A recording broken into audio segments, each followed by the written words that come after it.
And see, the thing is, people call me strict now, but I don't think people understand why I'm strict the way that I am.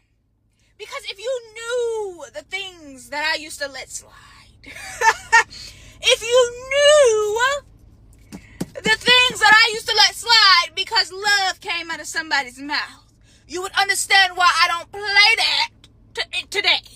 I don't play that. You're not finna love bomb me. You're not finna relationship bomb me. No.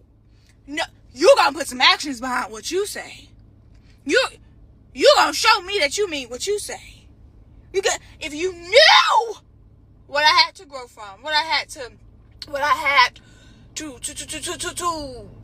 heal from, you would see why I don't play that today. I don't play that, and I won't at all. We ain't going back there.